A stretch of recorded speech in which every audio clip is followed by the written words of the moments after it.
दोस्तों आज हम सीखेंगे कि किस तरीके से डायरेक्ट इंटीग्रेशन मेथड की सहायता से हम किसी भी लीनियर पार्शियल डिफरेंशियल इक्वेशन के सॉल्यूशन को फाइंड आउट कर सकते हैं। तो बहुत ही इजी ये टॉपिक है, हम बिल्कुल स्टेप बाय स्टेप एग्जांपल की सहायता से इसको समझेंगे। तो सबसे पहले प्रथम हम एग्जांपल लेते हैं। कुछ इस तरीके से इक्वेशन है इसकी,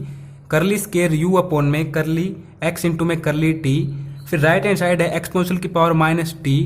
कोस एक्स। अब यहाँ पर आपको बताना चाहूंगा जो x है और जो t है ये हमारे पास इंडिपेंडेंट वेरिएबल हैं और जो u है ये हमारे पास डिपेंडेंट वेरिएबल है जिसके रिस्पेक्ट में हम सॉल्यूशन फाइंड आउट कर रहे हैं। तो सिंपली देखो इसको हम कुछ इस तरीके से लिख सकते हैं, करली अपॉन में करली x इंटू में करली u अपॉन में करली t इक्वल टू, ये सेम रहेगी राइट हैंड साइड कुछ इस तरीके से। अब देखो यहाँ पर क्या है, करली अपॉन में करली x, मतलब कि इसका मतलब क्या है, जो हमारे पास करली u अपॉन में करली t है इसका हम पार्शियल डिफरेंशिएशन करें x के रिस्पेक्ट में। तो यदि हम इसको यहाँ से एलिमिनेट करेंगे तो हमें क्या करना पड़ेगा, इंटीग्रेशन करना पड़ेगा बोथ साइड, इंटीग्रेटिंग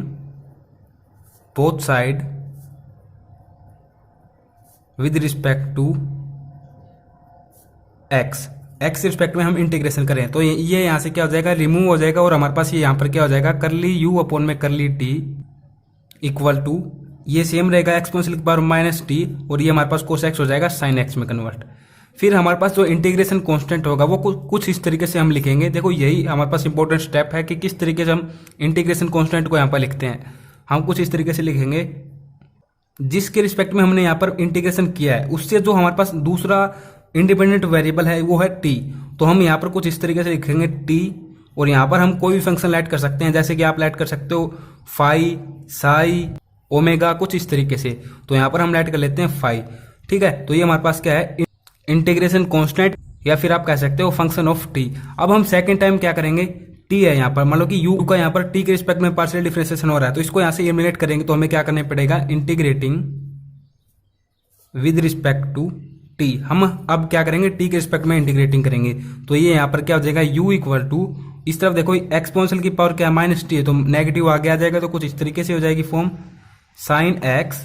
और साथ में देखो यहाँ पर क्या है फाई टी, ये हमारे पास एक फंक्शन है, इसका भी हमें क्या करना पड़ेगा, इंटीग्रेशन करना पड़ेगा टी के रिस्पेक्ट में। तो ये कुछ इस तरीके से हो जाएगा यहाँ पर डी टी और फिर प्लस, और अब हमारे पास इसके लिए इंटीग्रेशन कांस्टेंट कुछ इस तरीके से होगा। देखो हम टी के रिस्पेक्ट में क्या कर रहे हैं, इंटीग्रेशन कर रहे हैं और हमारे पास दो ही क्या है यहाँ पर इंडिपेंडेंट वेरिएबल है, एक तो है x एक है t। जब हम x के रिस्पेक्ट में करेंगे तब यहाँ पर t लेंगे, फंक्शन आप कुछ भी ले सकते हो यहाँ पर फाई साई जैसे कि मैंने बता दिया आपको। अब जब हम t के रिस्पेक्ट में करें तो अब हम यहाँ पर क्या लेंगे, x को लेंगे, तो x और फंक्शन हम ले लेंगे साई अब की बार, ठीक है। पहले फाई फिर साई फिर ओमेगा, कुछ भी इसी तरीके से हम सीरीज में लेते रहते हैं, अपनी मर्जी है, किसी भी तरीके से आप ले सकते हो। अब इसको यहाँ से रिमूव करेंगे तो इसकी जगह हम क्या लिख सकते हैं, कुछ इस तरीके से लिख सकते हैं हम साइन एक्स प्लस, और ये फंक्शन है टी के रिस्पेक्ट में तो यहाँ पर हम लिख देंगे कुछ इस तरीके से, और यहाँ पर भी लिख भी देंगे हमने किसको किसके इक्वल लिया है, कुछ इस तरीके से, इस फॉर्म को हमने इस तरीके से हमने लिख दिया है। तो इस तरीके से आप लिख दें तो ये हमारे पास आ जाएगा कुछ इस तरीके से सॉल्यूशन। अब हम नेक्स्ट एग्जांपल को सीखते हैं जो कि मोस्ट इंपोर्टेंट एग्जांपल है। स्टेटमेंट कुछ इस तरीके से होगी, करली क्यूब जेड अपॉन में curly x square curly y square equal two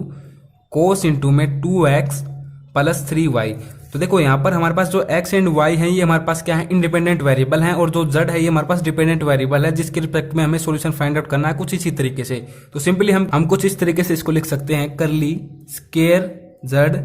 upon में करली एक्स स्क्वायर और यहाँ पर करली z अपॉन में करली y। कुछ इस तरीके से हमने x वाले टर्म को बाहर ले लिया एक तरीके से, ठीक है। और देखो इस तरीके से हम लिख देंगे। तो सबसे पहले देखो क्या है, करली स्क्वायर अपॉन में करली एक्स स्क्वायर, तो हम सबसे पहले x के रिस्पेक्ट में इंटीग्रेशन करेंगे ताकि एक x यहाँ से रिमूव हो। तो x के रिस्पेक्ट में करेंगे इंटीग्रेटिंग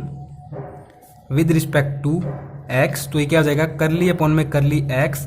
इंटू में करली z अपॉन में करली y, और यहाँ पर क्या हो जाएगा sine 2x plus 3y upon में x के रिस्पेक्ट में करें तो 2 आ जाएगा। अब देखो हमारे पास सेकेंड जो इंडिपेंडेंट वेरिएबल है वो है y, तो अब यहाँ पर हम लिख देंगे फंक्शन कोई भी हम ले लेंगे, जैसे कि हमने फाई ले लिया और इनटू में हम लिख देंगे y, ये हमारे पास हो जाएगा इंटीग्रेशन कांस्टेंट। ठीक इसी तरीके से अब यहाँ पर हमारे पास x है, इसको फिर से रिमूव करेंगे तो हम क्या कर देंगे, again integrating with respect to x। तो अब की बार ये हो जाएगा करली z अपॉन में करली y इक्वल टू, ये हो जाएगा माइनस कोस में कन्वर्ट, और ये 2 यहाँ पर आएगा अपॉन में तो ये हो जाएगा यहाँ पर 4। फिर इसका हम देखो क्या है, यहाँ पर फाई वाई है, हम क्या करें एक्स रिस्पेक्ट में करें इंटीग्रेशन। तो यहाँ पर देखो हम इसको कुछ इस तरीके से नहीं लिख सकते, ठीक है। तो हम क्या लिख देंगे इसको, हम इनटू में इसको x कर देंगे, इनटू x कर देंगे। अगर हमारे पास डिफरेंट ये इंडिपेंडेंट वेरिएबल होते हैं तो हम इनटू में x कर देते हैं। फिर हमारे पास इंटीग्रेशन कांस्टेंट इसके लिए क्या हो जाएगा, साई y। हमने y तो हमें लेना है यहाँ पर क्योंकि हम x रिस्पेक्ट में करें हैं। फंक्शन आप कोई भी ले सकते हैं, अपनी आपकी मर्जी है, ठीक है। फिर हमारे पास ये y रह जाता है, तो लास्ट वन हम क्या करेंगे, integrating with respect to y। तो हमारे पास ये हो जाएगा z इक्वल टू, और अब की बार sign 2x plus 3y, 3 upon में आएगा तो ये अपोन में हो जाएगा 12, फिर प्लस, देखो अब हम y के रिस्पेक्ट में कर रहे हैं यहाँ पर, तो अब हम यहाँ पर कुछ इस तरीके से लिख सकते हैं, x इंटू में करली y इंटू में dy, कुछ इस तरीके से, ठीक है। तो इस तरीके से हम लिख देंगे। अब यहाँ पर इस तरीके से आएगा, सॉरी ये dy, और यहाँ पर क्या हो जाएगा, y के रिस्पेक्ट में है और हम y के रिस्पेक्ट में यहाँ पर कर रहे हैं, तो इसको भी हम कुछ इसी तरीके से लिख देंगे। और साथ में अब हमारे पास इंटीग्रेशन कांस्टेंट हमें लेना है, तो इसको हम ले लेंगे ओमेगा की फॉर्म में इनटू में x, क्योंकि हम y के रिस्पेक्ट में करें तो हमारे पास ये x की फॉर्म में यहाँ पर लेना है। तो कुछ इस तरीके से ये हमारे पास आ चुका है इस इक्वेशन के लिए solution.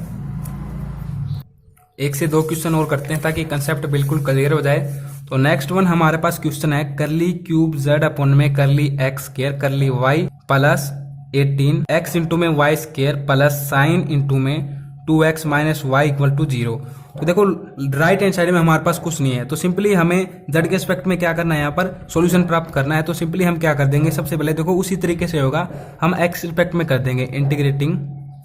With respect to x respect में करेंगे तो यहाँ पर हमारे पास क्या रह जाएगा, ये करली स्क्वायर z अपोन में करली x इंटू में करली y। और देखो यहाँ पर x रिस्पेक्ट में करेंगे तो ये क्या जाएगा 18, और x की पावर 1 है तो ये हो जाएगी 2,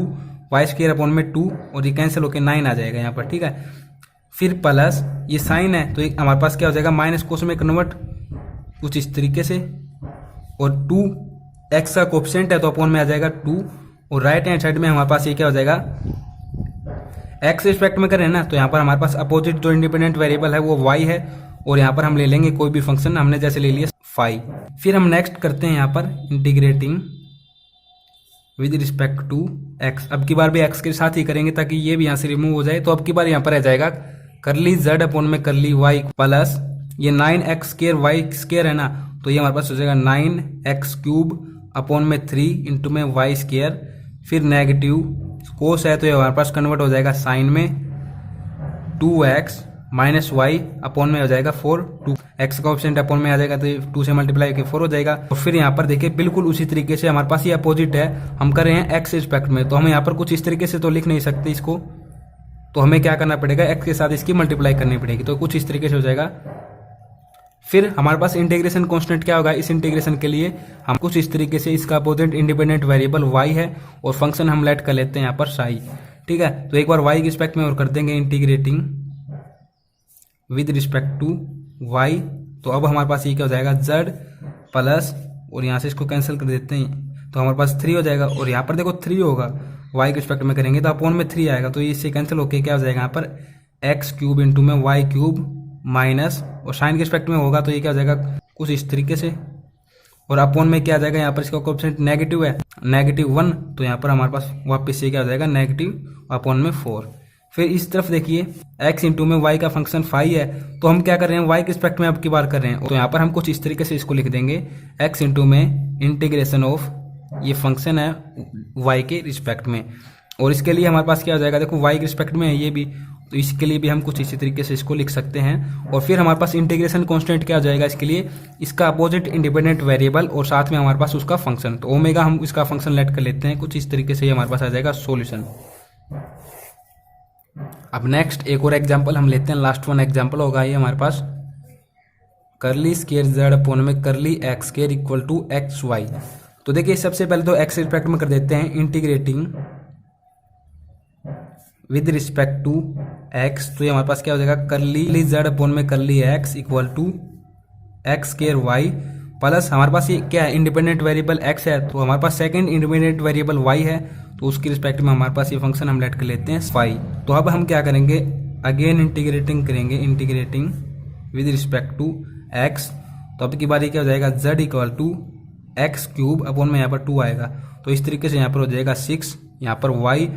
और यहाँ पर क्या हो जाएगा इसके लिए, देखो एक्स रिस्पेक्ट में कर रहे हैं तो एक्स के साथ इसकी मल्टीप्लाई होगी, हम ऐसा तो लिख नहीं सकते, ठीक है। तो ये हो जाएगा हमारे पास कुछ इस तरीके से, और हमारे पास इंटीग्रेशन कांस्टेंट के रिस्पेक्ट में हमारे पास कुछ इस तरीके से ये आ जाएगा। तो ये हमारे पास आ चुका है इस इक्वेशन के लिए सॉल्यूशन।